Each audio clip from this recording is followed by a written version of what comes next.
Quand il y a des grandes échéances comme ça, je suis plus déterminé que j'ai peur. Ouais. Comme on dit, il faut savoir pourquoi tu es là, ce que tu veux. Et je sais pourquoi je suis là, je sais pourquoi je veux, où je veux monter et ça passe par ça. Donc à ces moments-là, je suis plus déterminé, j'ai la niaque que la peur et l'appréhension.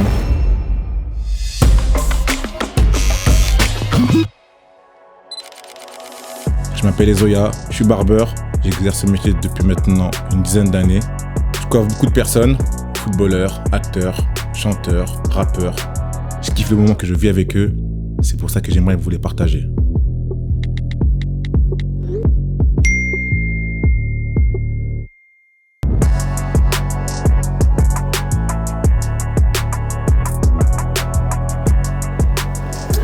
Munda, Ezo, ça va? C'est beau? Carré? On y va? Yes.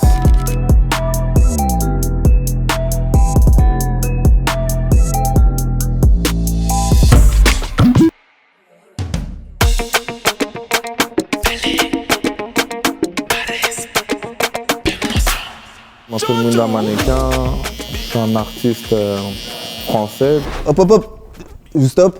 Munda Mannequin, chanteur, compositeur, interprète, franco-congolais, ivoirien. Il a fait beaucoup de choses, mais j'en dis pas plus. Et tu fais quoi? Tu fais que de la musique ou à côté tu fais autre chose? La musique. Parce qu'en gros, la question que je me posais, c'est qu'en fait, toi, t'es un artiste congolais.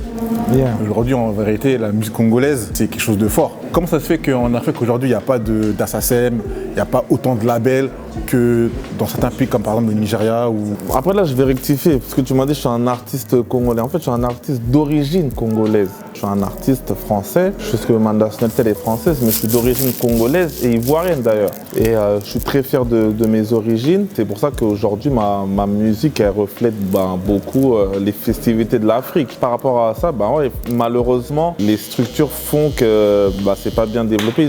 Pourtant, ils ont une espèce de SACEM qui s'appelle Sokoda, je crois. D'après ce que je sais, c'est que c'est pas trop bien géré, je crois. Les gens, ils n'arrivent pas à pouvoir vivre de leurs œuvres parce que si la Sokoda elle était assez développée comme la SACEM aujourd'hui, il y a beaucoup de grands artistes congolais qui seront, je sais pas, millionnaires, milliardaires, je sais pas, parce que la musique elle est consommée dans tout le pays. Quand tu vas aux États-Unis, il y a un mec qui peut faire un tube, c'est juste dans son état, le mec il est millionnaire. Par exemple, si je compare le Congo et le Nigeria, il y a une grosse différence en termes de développement musical.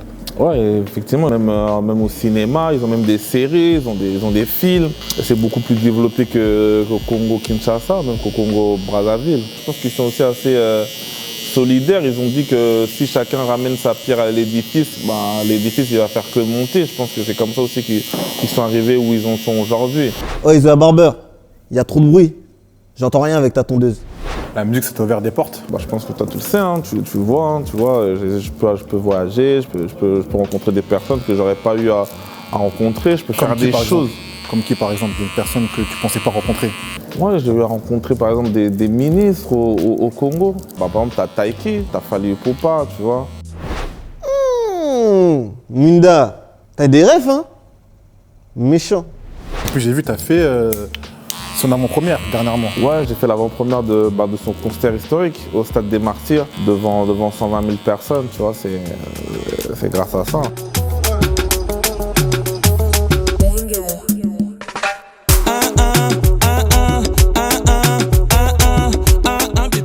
Beaucoup de pression? Après, moi, j'avais pas beaucoup de pression ce jour-là. Ce jour-là, j'étais plus déterminé. J'étais vraiment déterminé à faire quelque chose de bien et à marquer mon histoire en vérité. Il y a combien de personnes dans ce stade-là? Quand c'est des équipes de foot, ça prend 80 000 personnes. Mais là, comme il y avait aussi la pelouse qui a été rajoutée, d'après les chiffres que j'ai entendus, au final, il y a eu 120 000 personnes au concert de Fally Ipupa. Et tout ça, c'est des concerts qu'on voyait, nous, quand on était jeunes. Parce que moi, quand j'étais jeune, avec mes cousins, avant, c'était les DVD, eux. Ouais. Il y avait des événements qui se passaient au Congo, tout ça, il y avait des DVD, tout bien ça. Ouais. Quand ça, les Martyrs, Stade des Martyrs, parce qu'il y avait Werason, il y a Koffi Olomide, etc., qui ont joué le Stade des Martyrs. Des très grands artistes, des légendes. Ah oui. Et nous, du coup, on regardait ça, je me rappelle, on mangeait nos Kellogg's et tout, vas-y, on met le DVD de Wera, au Martyr et tout ça, on voyait hérité, rakataka, hérité. Regardez ça, tu vois, c'était des rêves, on se dit que vas-y, les mecs, ils jouent contre des foules. Et aujourd'hui, moi, je l'ai fait, toi, c'est un truc de ouf. J'ai eu des. C'est un rêve en soi. Ouais, c'était un rêve, clairement. J'ai eu même des messages de beaucoup d'artistes d'ici d'Europe qui m'ont félicité, qui m'ont dit que ouais, T'as fait un truc de fou, peut-être t'en rends même pas compte. Même, Comme qui? même Jessie Matador. Jessie Matador, il m'a félicité, carrément, il m'a même offert un cadeau pour te dire tellement il était heureux. Il m'a offert le maillot du Paris Saint-Germain. D'ailleurs, s'il voit la vidéo, merci beaucoup PDG pour le maillot, merci beaucoup pour le cadeau. En tout cas, ça m'a beaucoup touché. C'est un mec, il a marqué son histoire, tu vois, parce que c'était un jeune Congolais aussi, d'origine congolaise. Et le mec, il a ramené des musiques de sonorité de son pays dans les musiques urbaines ici en France. Et le mec, il a réussi à monter jusqu'à faire l'Eurovision. C'est un truc de fou. Ouais. Oh la belle assemblée, qui a envie de bouger, pour se laisser aller, au rythme de l'année. Allez, il faut en profiter. En fait, des fois, tu réalises pas, mais je sais même pas si lui-même il le réalise, mais il a fait l'Eurovision, le gars. C'est-à-dire que l'Eurovision, la France, elle n'envoie pas n'importe qui à l'Eurovision. Elle n'envoie pas n'importe qui, elle l'a représenté à l'extérieur et lui, il l'a représenté. C'était fort et le mec, maintenant, il voit, il m'a vu là-bas au Stade de Martyrs, il a été fier de ça. Ça touche, quoi. C'est vraiment, ouais, c'est fort. Hein. Je pense que Munda n'osait pas vous le dire. Il a fait la première partie de Fally à l'U-Arena. L'U-Arena.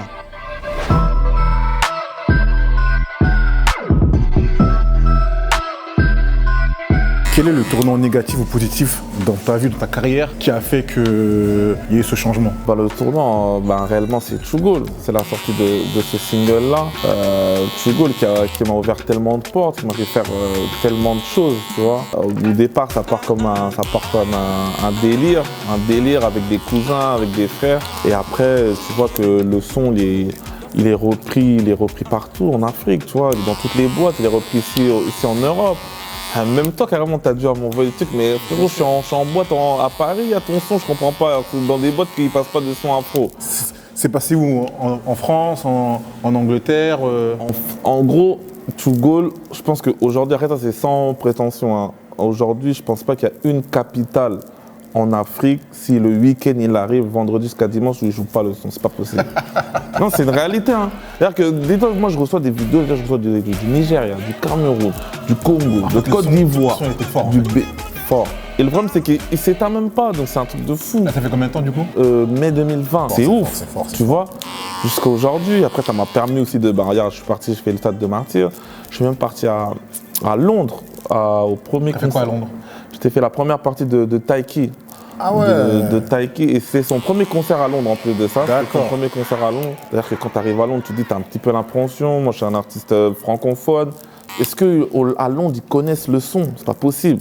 Et du coup, quand t'as chanté? Et j'arrive, la guitare, dès que la guitare elle commence, le public il crie, frère. C'est-à-dire qu'au début, moi, je me disais, elle est rentrée un peu timide. C'est-à-dire que dès que j'entends je vois le public, il est chaud, frérot, laisse tomber, je me suis transformé directement. J'ai même fait une vidéo pour ma maman, je vais vous la donner, j'ai fait une vidéo pour ma maman, et maman, regarde Londres, le public il crie, tout ça, laisse tomber fort. Maman, regarde, ça c'est Londres. Ça maman. Tout le monde a tout. T'as jamais pensé que le son, il aurait fait autant de bruit dans l'Europe, voire dans le monde en fait? Non, je pensais pas ça. Franchement, réellement, je pensais pas. Mais j'ai vu ces derniers temps, t'as fait le buzz sur TikTok avec le Planet Rap de SDM. C'était comment là-bas? Explique-moi un peu comment ça s'est passé, comment ça s'est fait. Planet Rap de SDM, donc du coup, il m'invite via son manager Faya et César. Il nous invite parce que le jour-là en question, il y avait Leto, Guy de Besbar et un frérot Kosdar. Donc, on va dire que c'était une table assez congolaise, t'as capté? Et moi, je venais avec mon truc à moi, donc il m'invite, je vais là-bas, bam, ça se passe bien, on rigole, Fred et tout ça. Carrément, même quand on commence, on dit Fred, tu vas parler lingala aujourd'hui et tout ça, on rigole tout fort. Et ils font leur live, dès qu'ils font leur live, après à la fin, moi, c'était Tchougol, ça commence, la guitare, ça commence, et eux, ils sont déchaînés dedans, t'as vu? Ils sont déchaînés, ils font des bacs, Leto, il fait des bacs, SD, il fait des bacs, Guy, il ramène des bacs incroyables.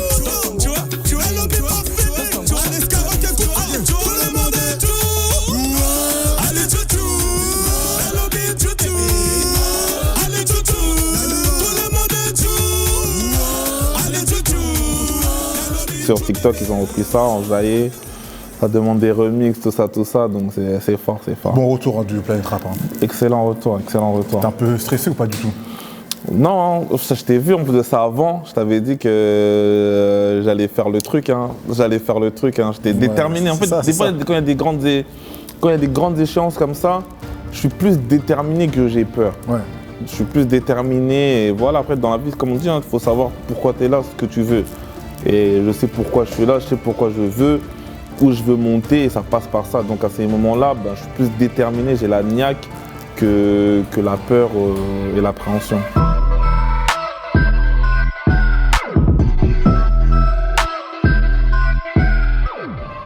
Si dans ta vie, tous les matins, tu devrais te dire une phrase de motivation, ce serait quoi? Ce n'est pas le plus fort ni le plus rapide qui a le succès, qui arrive au succès, c'est celui qui n'abandonne pas. Et je pense que je suis le genre de personne qui abandonnera pas tant que j'aurai pas ce que je veux, tant que j'aurai pas rendu fier mes parents, j'aurai pas rendu fier mon entourage. Tu sais, moi je vois même pas que moi, hein. Tous mes amis, tout mon entourage, je pense qu'ils m'ont suivi depuis bien longtemps. Je pense que ça leur rendrait extrêmement fier de me voir en haut. Ça sera un peu le succès de tout le monde, quoi, je pense. C'est la prochaine étape du coup? J'ai tellement de choses à atteindre. Là, je suis encore vraiment que en bas. Et tant que je serai pas en haut, bah, j'abandonnerai pas. Redonne-moi la phrase. Ce n'est pas le plus fort, ni le plus rapide. Non, Mouida, ta phrase, elle est trop technique. Du coup, là, si je te mets une instru, tu penses que tu peux m'envoyer un petit freestyle là? Pour moi, pour tout le monde, tu penses que ils sont capables? Ouais, pas de souci. On va faire plaisir à l'Afrique famille, obligatoire. Vas-y, c'est bon.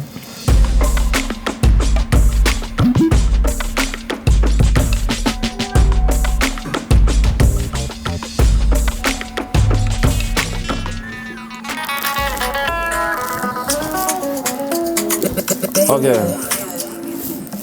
Annabelle ma belle, na motema nanga je t'aime. Annabelle ma belle, na motema nanga je t'aime. Ali mayemba, Annabelle ma belle, elenga ma belle, Annabelle ma belle, elenga ma belle. Annabelle ma belle, na motema nanga je t'aime. Ramadan. Annabelle ma belle, na motema nanga je t'aime. Ali mayemba, Annabelle ma belle. Elenga ma belle, na belle ma belle, elenga ma belle. Allez toutou. Voilà la big famille, on est en bleu sans comme Jaja. Thank you.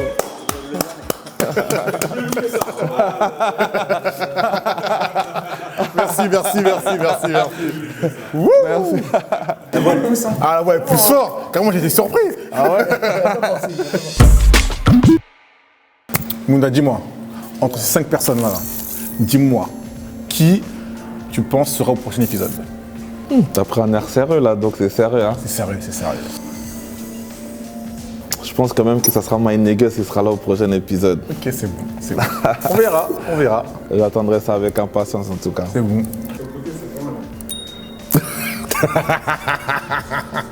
Ouais, c'est pas un franc.